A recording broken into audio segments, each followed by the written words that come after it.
하나님께서 이스라엘 백성들에게 세 가지 절기는 꼭 지켜라 라고 말씀을 합니다. 그 절기가 바로 이스라엘 백성들이 출애굽할 때에 누룩을 먹지 않은 누룩을 넣지 않은 빵을 급히 먹었다라고 해서 생겨난 무교절 또는 유월절이라고 부르죠. 그것과 또 그 중간에 한 해 농사에서 처음 수확한 열매를 하나님께 드리며 감사하는 맥추절 또는 오순절이 있습니다. 세 번째로는 한 해의 마지막에 농사를 모두 마무리하고 추수한 곡식을 창고에 저장한 이후에 지키는 수장절 또는 장막절이 있습니다. 구약시대 무교절 또는 유교절은 신약을 거치면서 부활절로 바뀌었습니다. 이름은 바뀌었지만 그 내용적인 면에 있어서 바뀐 것은 없이 똑같습니다. 하나님께서 애굽에서 노예 생활하던 이스라엘 백성들을 구원하신 사건을 기념해서 지키는 이 무교절 유월절은 예수님의 십자가의 사건 그리고 부활의 사건을 통해서 온 인류를 구원하신 사건으로 기념해서 절기가 바뀌게 된 것입니다. 그래서 우리가 부활절을 지키는 것이에요. 또 구약시대 장막절 또는 수장절이라고 있는데 추수감사절이라고 하는 이름으로 지금 지키고 있습니다. 그리고 한 해 중간에 맥추절이 있는데 바로 오늘이 바로 그날입니다. 그런데 이 맥추절을 가리켜서 이중과세라고 하는 분들이 있습니다. 추수감사절이 있는데 왜 또 맥추절을 굳이 지켜야 하느냐라고 하는 것이죠. 그렇게 따지고 보면은 구약 시대 이스라엘 백성들도 마찬가지입니다. 연말에 수장절이 있는데 왜 그 중간에 맥추절을 지키라라고 하나님께서 말씀하셨을까요? 하나님께서 이중과세 하시려고 두 번씩이나 감사절기를 지키라고 이야기하지는 않았을 것 같습니다. 하나님은 돈이 필요하신 분이 아니에요. 하나님은 우리가 헌금을 많이 드리든지 아니면 드리지 않든지 전혀 상관없이 스스로 풍족한 분이십니다. 우리 하나님은 온 우주의 주인이시기 때문이에요. 하나님께서 이스라엘 백성들에게 맥추절을 지키라라고 명령하신 특별한 이유가 있습니다. 그것은 바로 이스라엘 백성들을 위해서였습니다. 처음 수확한 열매를 가장 먼저 하나님께 드리는 감사하는 믿음을 훈련시키고 그것을 통해서 앞으로 다가오게 될 수장절에 더 큰 수확의 기쁨, 더 놀라운 하나님의 은혜를 부어주시려고 하는 놀라운 계획, 이것 때문에 맥추절을 지키라라고 말씀하고 있는 것입니다. 이것은 마치 첫 직장에 취직해서 첫 월급을 받는 자녀들과 같습니다. 그동안 부모님의 도움을 받으면서 살아오다가 이제 본인이 취직을 하고 열심히 일을 해서 첫 월급을 받았으니까 얼마나 쓸 곳이, 사용할 것이 많겠습니까? 그럼에도 불구하고 가장 먼저 부모님에게 감사를 표하는 것, 바로 부모의 은혜에 아는 자녀의 모습이겠지요. 그래서 옛날에는 빨간 내복을 사드린다든가 이렇게 했었죠. 그래서 선물을 사드리거나 용돈을 드리는 것, 이게 자녀가 표하는 감사의 마음인 것입니다. 그런 의미 속에서 우리 믿음이 참 좋은 청년들이 간혹 보게 되면은 내가 첫 월급을 받았습니다 라고 하면서 하나님께 다 드리는 청년들이 있어요. 그런 청년들 보면 얼마나 귀한지요, 아름다운지요. 우리가 어떤 소득을 얻었을 때든지 가장 먼저 하나님을 기억하고 생각하고 가장 먼저 하나님의 은혜에 감사하는 것, 참 믿음인 사람입니다. 그 믿음을 표현하는 것이 바로 맥추절인 것이에요. 그 감사의 믿음을 표현하는 것, 맥추절이라는 것입니다.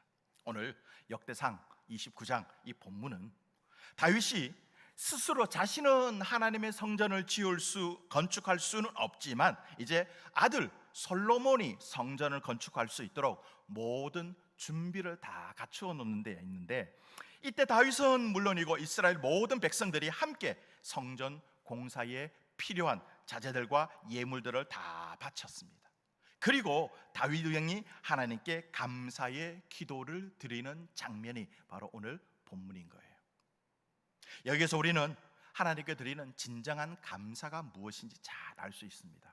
하나님께 드리는 진정한 감사, 오늘 13절, 14절 한번 보겠습니다. 13절, 14절 같이 봉독합니다. 시작. 우리 하나님이여, 이제 우리가 주께 감사하오며 주의 영화로우신 이름을 찬양하나이다.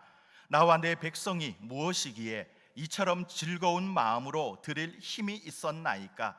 모든 것이 주께로 말미암아 싸우니 우리가 주의 손에서 받은 것으로 주께 드렸을 뿐이니이다. 아멘. 우리 성전 건축 솔로몬이 완성하지만 성전 공사에 필요한 모든 준비는 다윗 왕이 이미 해 놓았습니다. 필요한 모든 자재, 건축 사용되는 도구, 심지어 설계도까지 다 마련해 놓았습니다. 이것은 다윗과 모든 백성들이 한 마음으로 자원하는 마음으로 모두를 준비해 놓았기 때문입니다. 다윗의 요청에 따라 이스라엘 백성들이 지도자들로부터 시작해서 일반 백성들에게 이르기까지 모두가 정성을 다해서 하나님께 최고의 예물을 드립니다. 이 모습을 지켜본 다윗 마음에 큰 감동을 받았습니다. 그래서 하나님 앞에 이렇게 기도합니다. 나와 내 백성이 무엇이기에 이처럼 즐거운 마음으로 드릴 힘이 있었나이까?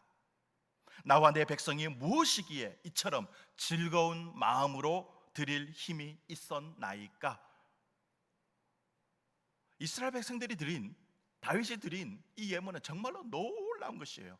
우리는 정말로 미약한데 힘이 없는데 어떻게 보면 가난하게 사는데 이렇게 하나님께 드릴 수 있었다라는 것이 정말로 놀라울 정도. 이게 바로 진정한 감사입니다. 자원해서 즐거운 마음으로 드리는 것이었죠. 진정한 감사는 이렇게 겸손으로부터 나옵니다. 우리가 이렇게 많이 드렸으니까 하나님께서 우리를 알아주셔야 합니다가 아닙니다. 우리가 무엇이기에 이처럼 즐거운 마음으로 드릴 힘이 있었습니까? 라고 말하는 것이 진정한 감사인 것이에요. 맥주절은 바로 이런 마음으로 하나님께 드리는 감사의 즐기입니다. 신명기 26장에서 하나님은 이스라엘 백성들이 가나안 땅에 들어가 정착하여 농사를 짓게 되거든 그 만물 첫 이삭을 더 두어서 하나님 앞에 가지고 나와 예배하면서 하나님 앞에 이렇게 고백해라 라고 하는 구절이 있습니다. 신명기 26장 8절 이하인데요. 여호와께서 우리를 애굽에서 인도하여 내시고 이곳으로 인도하사 이 땅 곧 젖과 꿀이 흐르는 땅을 주셨나이다. 여호와여 이제 내가 주께서 내게 주신 토지 소산의 만물을 가져왔나이다. 이 말씀을 지금 우리식으로 바꾸면 이런 말씀입니다. 나같이 부족하고 못난 죄인을 살려주신 것도 고마운데 이렇게 좋은 땅을 주셔서 농사를 짓게 하신 하나님, 그 은혜가 너무너무 고마워서 이렇게 처음 익은 열매를 하나님께 드립니다 라고 하는 뜻이에요. 정말로 고마워서, 정말로 감사해서 하나님 앞에 드립니다라는. 여러분 한번 생각해 보십시오. 이스라엘 백성들이 광야에서 40년 동안 방황하며 지냈습니다. 이제 겨우 땅에 정착을 해서 처음으로 농사를 지어 얻은 수확입니다. 그동안 먹을 것이 없어서 얼마나 고생했겠습니까? 이제 좀 실컷 배불리 먹고 싶은데 처음 익은 추수한 곡식을 가지고 제일 먼저 하나님께 감사하는 것이에요. 왜요? 이것이 바로 하나님의 은혜이기 때문입니다. 애굽의 노예 생활에서 구원해 주신 것도 하나님의 은혜였는데 약속의 땅 가나안으로 인도해 주신 것도 하나님의 은혜이고 농사를 지을 수 있게 하신 것도 하나님의 은혜이고 이렇게 추수하게 하신 것도 하나님의 은혜입니다 라고 하는 그런 마음으로 드리는 거예요. 그동안 하나님의 은혜에 감사하고 싶었지만 사실 하나님께 들고 갈 것이 없었습니다. 그런데 이제 무언가가 들고 갈 것이 생겼어요. 하나님 앞에 가지고 나아갈 것이 생겼습니다. 그래서 만물을 추수하자마자 그것을 들고 하나님께 제일 먼저 달려간 것입니다. 여러분 이 마음의 감격 느껴지십니까? 정말로 하나님께 감사하고 싶은데, 정말로 하나님께 드리고 싶은데 내 수중에는 없었어요. 없어요 하나님께 드릴 게. 그런데 어떻게 하나님의 은혜로 내가 하나님께 드릴 것이 있었습니다. 그래서 이것을 가지고 나와서 드린 모습. 내 허기진 배를 먼저 채우고 나서 내 필요한 것을 먼저 사고 나서 남은 것이 있으면 하나님께 드리는 그런 태도가 아니었습니다. 가장 먼저 하나님의 은혜를 생각하고 가장 먼저 하나님께 드리는 아름다운 믿음, 내가 아무리 많은 것을 하나님께 드린다 하더라도 하나님이 베풀어 주신 은혜에 비하면은 그것은 아무것도 아니다라고 생각하는 겸손의 믿음인 것이에요. 이런 믿음을 보이는 사람들에게 하나님은 이제 수장절이 되면은 더 큰 수확을 할 수 있도록 하나님께서 은혜를 부어 주신다라는 것입니다. 그것에 대한 훈련을 위해서 하나님은 맥추절을 지켜라라고 말씀하신 것이죠. 자, 오늘 본문에서 또 한 가지 진정한 감사하는 모습을 볼 수 있습니다. 그게 14절 하반절인데요. 모든 것이 주께로 말미암아 싸우니 우리가 주의 손에서 받은 것으로 주께 드렸을 뿐이니이다. 모든 것이 주께로 말미암아 싸우니 우리가 주의 손에서 받은 것으로 주께 드렸을 뿐이니이다 라고 고백하는 내용이에요. 다윗과 이스라엘 백성들이 드린 건축 예물이 얼마나 될까요? 사실 성전 건축을 위해서 준비한 재료, 건축비 정말 어마어마한 것이었습니다. 다윗이 드린 예물은 오늘 우리가 읽은 본문 앞에 있는 2절에서 4절에 기록되어져 있고요. 지도자들과 이스라엘 백성들이 드린 예물은 6절 이하에 기록되어 있습니다. 이것을 우리 산술적으로 있는 것들만, 숫자가 기록되어 있는 것들만, 예물만 보니까요, 다윗이 드린 예물이 오빌의 금 3,000달란트, 순은 7,000달란트를 드렸습니다. 또 이스라엘 백성들이 금 5,000달란트와 금 10,000다릭을 드렸고요, 은 10,000다릭, 놋 18,000달란트, 철 100,000달란트를 드렸습니다. 이것을 누가 요즘 우리 돈으로 계산을 해 보았는데, 다 계산한 것이 금만 계산을 했어요. 금만 계산을 해 보니까 이게 산술적으로 요즘도 쉽게 계산할 수 있지 않습니까? 다윗이 헌물한 금 3,000달란트, 한 달란트가 약 한 54kg 정도 됩니다. 그러니까 3,000이면 16만 2,000kg입니다. 한도는 3.75g이니까 요즘 뭐 계산하면 좀 그렇게, 요즘은 그냥 그람으로 많이 매매를 하지 않습니까? 제가 어제 금시세를 한번 찾아보니까요, 65,090원이더라고요. 65,090원. 이렇게 딱 대입을 해보니까 다윗이 드린 금 약 10조 6천억 원이에요. 다윗이 드린 금액이. 백성들이 헌물한 것, 다른 것 말고요, 금만 계산을 했습니다. 5,000달란트, 만다릭입니다. 다릭은 러시아 다시 페르시아 화폐였는데 8.4g입니다. 합하니까요 27만 84kg입니다. 환산을 하니까 17조 6천억 원. 금으로 드린 것들만 계산을 하니까 이스라엘 백성들 모두가 다윗을 포함해서 드린 액수가 28조 2천억 원입니다. 은, 철, 뭐 이런 거 다 제외해 놓고요, 이 정도로 어마어마하게 드렸던 거예요. 이 어마어마하게 드린 것을 뭐라고 이야기하고 있습니까? 주의 손에서 받은 것이기에 하나님께 드립니다 라고 말씀합니다. 주의 손에서 받은 것이기에 하나님께 드립니다. 이스라엘 백성들이 출애굽할 때 무엇이 있었습니까? 아무것도 없었습니다. 가나안 땅에 정착을 해서 겨우겨우 살아오다가 다윗 왕 시절이 되어서 하나님의 은혜를 주셨고 부를 주셨어요. 주변에 가장 강한 나라를 만들어 주셨습니다. 그 은혜 감사하면서 이스라엘 백성들이 하나님의 전을 건축하는데 아낌없이 자원하는 마음으로, 즐거운 마음으로 드렸던 것이에요. 그러면서 하시는 말씀이 주의 손에서 받은 것이기에 주님께 다시 드립니다. 이 말씀은 사실 다윗이 기도를 하면서 초반부의 서두에 이미 고백한 내용입니다. 11절 12절을 보니까 여호와여, 위대하심과 권능과 영광과 승리와 위엄이 다 주께 속하여 싸우니 천지에 있는 것이 다 주의 것이로소이다. 여호와여, 주권도 주께 속하여 싸우니 주는 높으사 만물의 머리이심이니이다. 부와 귀가 주께로 말미암고 또 주는 만물의 주제가 되사 손에 권세와 능력이 있사오니 모든 사람을 크게 하심과 강하게 하심이 주의 손에 있나이다. 만물의 주인 되시는 하나님께서 하셨다라는 것입니다. 천지에 있는 것이 다 주의 것이로소이다. 주권도 하나님께 있으니까 하나님께서 이렇게 하셨습니다 라고 고백하는 것입니다. 그러므로 하나님의 위대하심과 권능과 영광과 승리와 위엄이 다 주님께 있습니다. 하나님께 있습니다. 얼마나 귀한 아름다운 고백인지 모릅니다. 이스라엘 백성들이 광야 40년 동안 하늘에서 내려온 만나를 먹고 지냈습니다. 그때는 하나님께서 이스라엘 백성들에게 감사절을 지키라고 명령하지 않으셨습니다. 오히려 가나안 땅에 들어가서 이스라엘 백성들이 자기 손으로 수고해서 첫 수확을 얻게 되었을 때에 맥추절을 지키라라고 명령을 하셨어요. 자, 우리가 자세히 가만히 한번 생각해 보십시다. 사실 이거 거꾸로 해야 되지 않나요? 자기 손으로 수고해서 수확한 것보다도 전적으로 아침마다, 매일 아침마다 그냥 주셨던, 만나를 주셨던 그 하나님의 은혜가 더 크잖아요. 더 놀랍잖아요. 거기에 대해서 감사절을 지켜야 되는 것 아닙니까? 그런데 하나님은 가나안 땅에 들어가서 자기 땀으로 수고해서 얻은 첫 수확으로 감사절을 지키라고 말씀하고 있는 거예요. 왜 그럴까요? 우리가 누리며 사는 모든 것이 다 주님께로부터 온 것이라는 겁니다. 우리가 땀 흘려 얻은 곡식이라고 하지만 사실 그것이 우리의 힘으로부터 얻은 수확이나 수입이 아닌 거예요. 농사를 지어보신 분들은 아시겠지만 씨를 뿌리고 물을 주고 김을 매며 가꾸는 사람의 수고, 사실 하나님이 하시는 것에 비하면 아무것도 아니지요.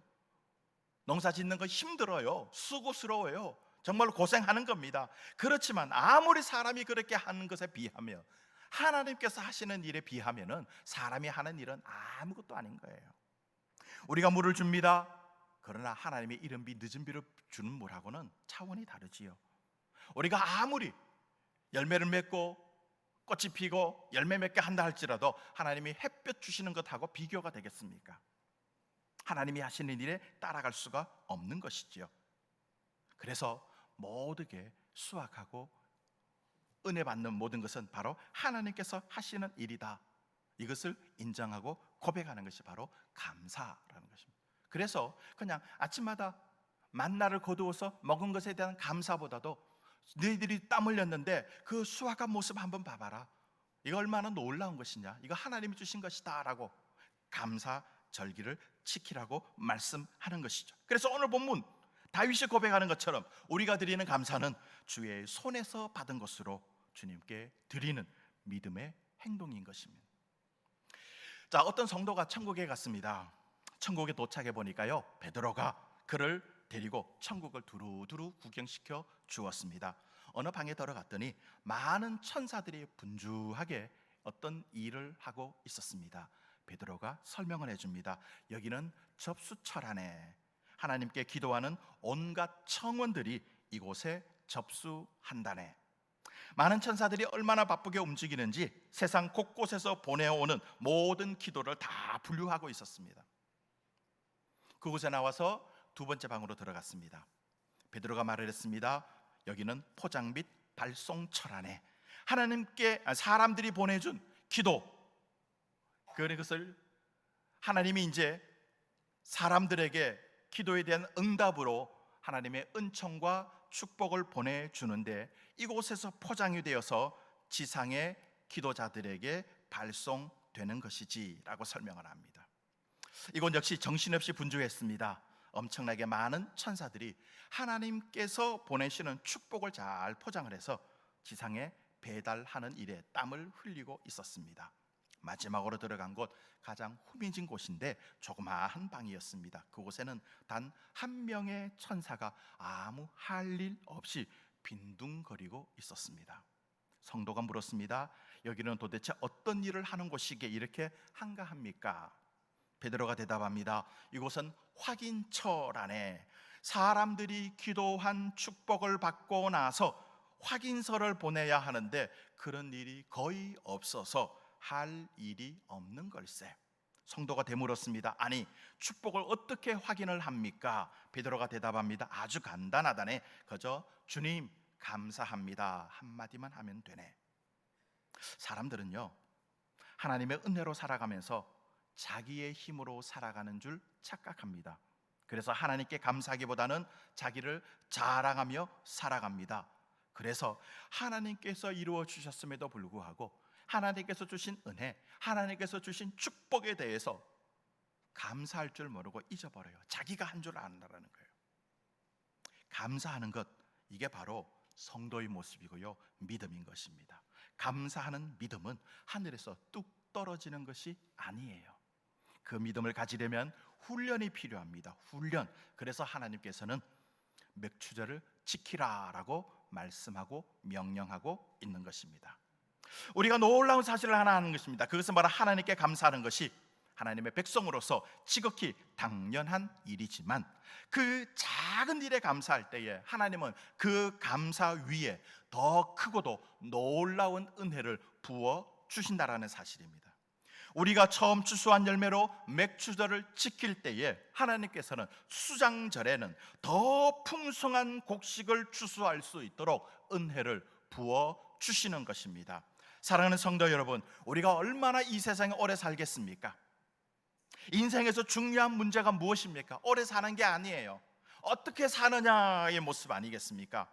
내가 질병이나 사고로 몸이 아프고 내게 주어진 시간이 6개월 또는 1년밖에 없다라고 시한부 인생을 살라고 생각되시는 분 있으십니까? 직장이나 사업장의 어려움으로 물질이 없어서 살기가 고통스럽고 어려우십니까? 부부간에 한 마음이 되지 못하십니까? 결혼 때의 그 사랑하는 마음, 그리고 어떤 행복이 어디에 있는지 찾을 수 없는 분이 계십니까? 우리 자녀가 여러분의 마음대로 뜻대로 되지 않습니까? 자녀의 건강이나 공부와 진학, 결혼 등 여러 가지 모든 모습들이 염려가 되고 두려우십니까? 이때 어떤 마음으로 이러한 모든 힘들고 어려운 것들을 이겨내고 계십니까? 어떤 마음으로요? 한 가지입니다. 바로 감사하시기를 바랍니다. 감사하면 모든 문제, 모든 어려움을 다 이겨내는 줄로 믿습니다. 힘들다, 어렵다, 못 살겠다고 하면은요, 더 힘들어지고 더 어려워지고 더 못 살게 되는 것이에요.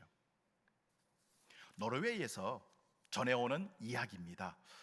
사탄이 이 세상에 내려와 노르웨이에 여러 창고들을 지었습니다. 이 창고마다 미움, 시기, 질투, 절망, 아픔과 같은 좋지 않은 감정의 씨앗들을 쌓아놓았습니다. 그리고 사탄은 이것을 부지런히 사람들의 마음에 심기 시작을 했습니다.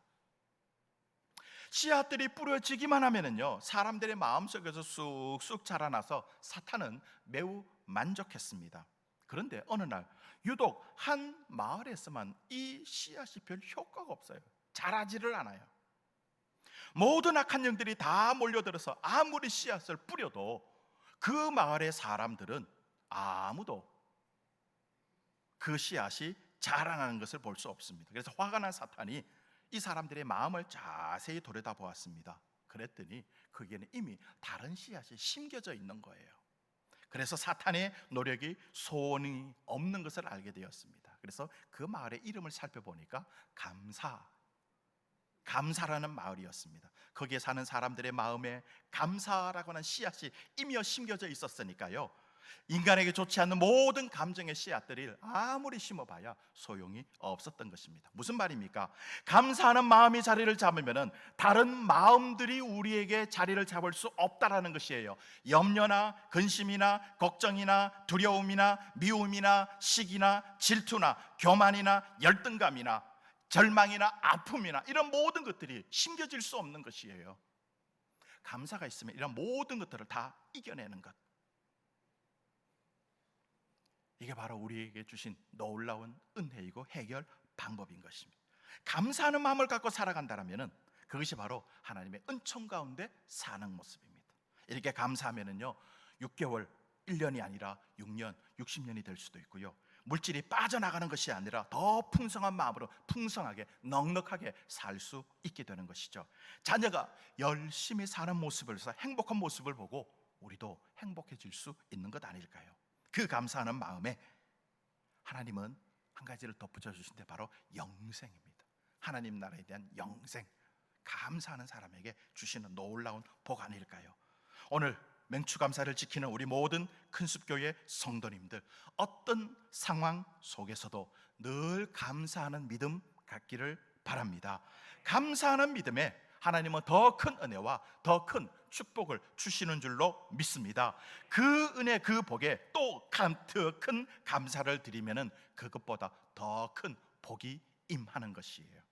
이게 바로 축복의 선순환, 감사의 선순환인 것이죠.